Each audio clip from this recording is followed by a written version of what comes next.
Hey everyone, and welcome back to today's news update. So in today's video, we're going to be covering the first of two SSI payments that will be going out this month. It is going to be $1,371 for couples or $914 for individuals, and then a double payment at the end of this month. Also, one state is trying to pass a law that would help Social Security beneficiaries in a big way. And in addition to that, SNAP benefits are going to be ending today. Those are going to be the pandemic SNAP benefits, the extra amounts that were sent out. But first, before we get into the first news update for today, we have a very weird but interesting story from our president about his nurse named Pearl. So let's go ahead and take a listen. And I had a nurse named Pearl Nelson, military. She'd come in and do things that I don't think you learn in medical school, nursing school. She'd whisper in my ear. I couldn't understand her. She'd whisper, she'd lean down. She'd actually breathe on me to make sure that there was a connection, a human connection. She even went home and brought back her pillow from her own bed because she knew the one I had, the one comfortable. But I'm not joking. Whoa, Joe, that's maybe some private information that we should not be sharing with everyone in America. But let's go ahead and jump into our first story for the day. So SSI beneficiaries will be receiving their first payment today. They're going to be receiving two payments in March. The first one is going to be today, and the last one is going to be at the end of this month. So Americans are set to receive two payments this upcoming month, which will total $1,828. That is going to be for individuals. Couples will be receiving more. So millions of Americans will receive payments on March 1st and another on March 31st. There will not be a payment in April because of this. The second check in March is the payment for April. However, the 1st of April falls on a Saturday, so the payment is being sent out a day earlier on March 31st. June, September, and December will also have two payments as well due to weekends and holidays. So just keep this in mind. You're going to be receiving two payments in the month of March, but this means you're not going to be receiving any payments in the month of April. So make sure to budget that in. This is not going to be a bonus payment or an extra payment. This is simply going to be two payments in March. The second payment in March is really just going to be the payment in April, but since April 1st falls on a weekend, you're going to be receiving that a day earlier in the month of March. Also keep in mind, this is only going to be for SSI beneficiaries. If you receive Social Security benefits, if you receive retirement, it's going to be on the normal date. So here is going to be the schedule for March. So again, March 1st today, you're going to be receiving your first of two SSI payments. Then on March 3rd, the payments are going to be going to Social Security payments for those who receive both SSI and Social Security or have received Social Security since before May of 1997. Then on March 8th, March 15th, and March 22nd, those are just going to be the normal dates, the 2nd, 3rd, and 4th Wednesday of the month. For depending on when your birthday is, this is going to be the same as usual. And then finally on March 31st, it's going to be another SSI payment. This is going to be the second one this month, and really it's just going to be your April SSI payment. Now, in addition to that, there's going to be one state that is actually going to be ending taxation of Social Security benefits this year, so that it's great news. Before this, there was 12 states that actually taxed Social Security benefits, which was quite ridiculous because those checks really aren't enough as is, and then states were taxing that benefit on top of that. So New Mexico law is ending Social Security tax for most New Mexico retirees. So a new state tax law eliminated the state income tax on Social Security benefits for most retirees starting with the 2022 tax year. New Mexico is one of only 12 remaining states to tax Social Security benefits, and AARP New Mexico has advocated for years to end the practice. Individuals earning over $100,000 a year and married people filing jointly who earn more than $150,000 will still be subject to the tax.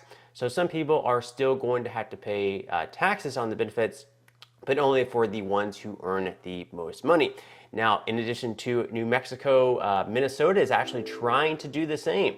So Minnesota Republicans pitch tax rebate checks, Social Security tax cut, and we're going to see what they're doing here. So minority Republicans in the Minnesota legislature are pushing for $13 billion in tax cuts and one-time direct payments, including rebate checks of up to $2,500 to state residents and eliminating the Social Security income tax. House and Senate Republicans on Tuesday, February 28th, announced their Give It Back tax plan following this week's report that Minnesota's more than $17 billion budget surplus has remained stable. Besides rebates and ending taxes on Social Security payments, the plan also includes ongoing tax cuts for certain tax tiers. So this is what the Republican plan includes, and there's a lot of crossover here where there's also going to be Democratic support. So the Republican plan includes a version of direct payments to Minnesotans, also supported by Governor Tim Walz, $5 billion in total in checks of $1,250 for single people and $2,500 for couples. There would also be a one-time child tax credit available for 2 years at a total cost of $3.5 billion, which would provide a $1,800 tax credit per child under the age of 18.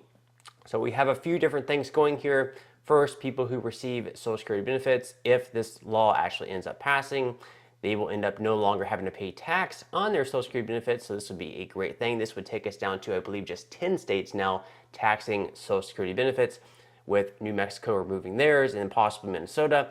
Also, there's going to be stimulus checks sent out to residents of Minnesota, $1,250 for single individuals and $2,500 for couples.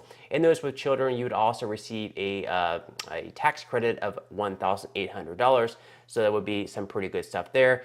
Now, in some bad news, the pandemic SNAP benefits are going to be ending today officially. March 1st is when they're coming to an end. And unfortunately, a lot of states actually ended before today. So recipients in 32 states plus Washington, D.C., Guam, and the U.S. Virgin Islands will stop receiving the extra SNAP funds come March. Some states, including Alaska, Arizona, Arkansas, Florida, and more, actually ended theirs earlier. So as far as how much you can expect to lose, I'm sure you probably already know, but every household in those 32 states and territories will lose at least $95 a month from their SNAP, but some could see a cut of $250 or more a month, according to the Center on Budget and Policy Priorities. And it's saying here, according to the Center on Budget and Policy Priorities, that it really just depends on your household composition. So households with children will lose $223 on average per month. That is quite a bit of money. For households with adults aged 60 and older, the average decrease will be $168. And for households with disabled people, it will be $190. Income has a lot to do with this as well. So households with incomes at or below the poverty line, about 4 in 5 SNAP households, will lose an average of $142 per month. Lower income households will lose less because their regular SNAP benefit is higher due to lower incomes or higher expenses that make it more difficult to afford enough food. And then, of course, the household size is going to play an impact as well. So one-person households will lose an average of $132 per month, while three-person households will see a larger average reduction of $197 per month. And then you can see the screen, you can see the chart up on the screen there, and you can see that 15% of people receiving SNAP benefits will actually lose $258 in benefits, and 41% of people will lose $95 in benefits. So there's going to be a few select amount of people who lose quite a bit of benefits here. It's going to be a huge, drastic drop. Imagine losing $258 in SNAP benefits. That is going to be very, very hard to get used to. Now, thankfully, one state is trying to do something about this to try to offset this big drop in SNAP benefits.